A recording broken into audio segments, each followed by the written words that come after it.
There's a lot of confusion these days about masculinity. There's a lot of men who think that being strong means being angry. There's other men who think being good means being harmless. Both of these things are wrong. A strong man is dangerous, but only dangerous when absolutely necessary. And if you don't understand the second part of that sentence, then power will eventually corrupt you.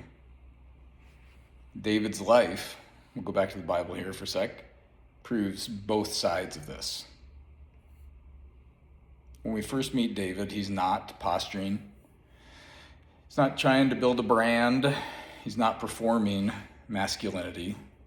He's bringing food to the battlefield. Then he hears Goliath. He doesn't explode. He doesn't panic. He assesses the situation. He speaks clearly. Then he volunteers. Saul offers David armor, but David declines, not because David is reckless, but David knows that he has been training. He's already faced the lions, he's faced the bears while out protecting his sheep. He built that capacity while laboring in obscurity. That is controlled danger. He never escalated anything until escalation was required.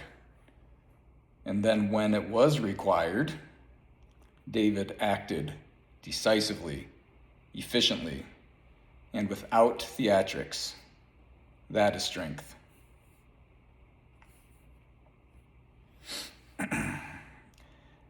But discipline will only matter if you have the ability to escalate. If you are incapable of doing any harm, then your restraint is not virtue, it's your limitation. David could act.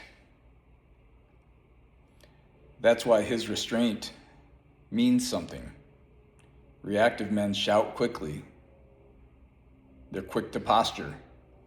They will escalate the most minor friction into a war.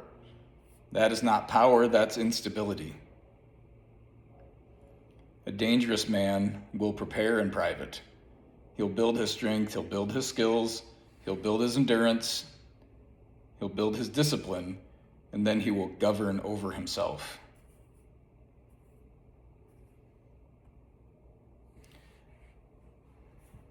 Most of the giants you will encounter will be internal.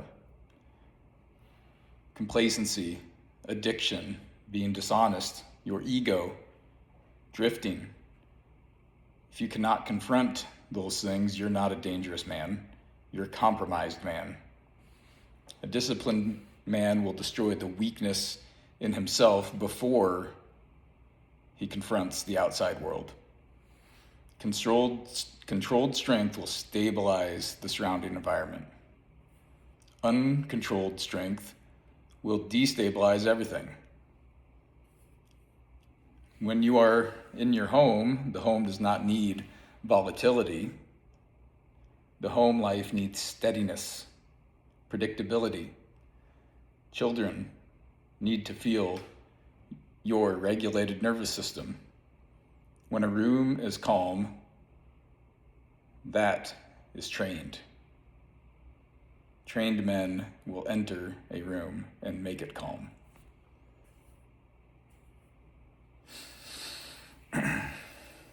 But power can corrupt, and this is where the story of David starts to get sharp. David doesn't stay disciplined forever. Later in his life, when he's the king, there's something that changes. He stops going off to the battles. He starts to stay home. Sees Bathsheba across the way. Decides to take what is not his. Then he lies about it. Then he manipulates those around him. Then he arranges to have Bathsheba's husband killed. This is not controlled danger. This is power without being disciplined.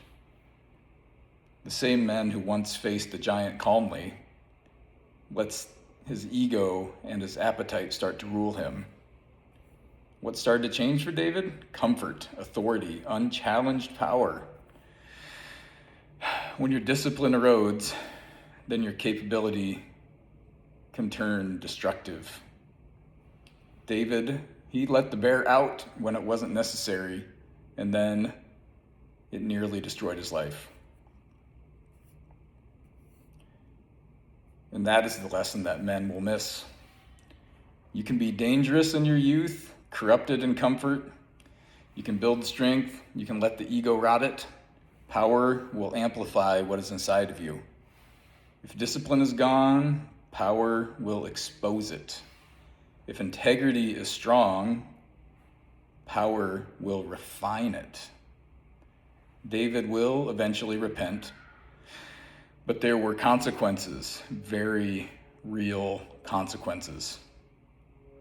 Controlled men must remain under control, even when there is no one there to challenge them anymore, especially when there is no one to challenge you. Harmlessness is not virtuous. Volatility is not strength. Controlled capability is moral power. David does show us both. He shows us early on how to act decisively when it is necessary. Then he shows us how power can corrupt and discipline can erode. So build your strength. Train consistently. Stay regulated. Guard your integrity harder as your influence begins to grow. Stay steady, be disciplined, be capable. And if something ever truly threatens the things that you love, act decisively. But do not let the bear run your life. That is the standard. Hold the line.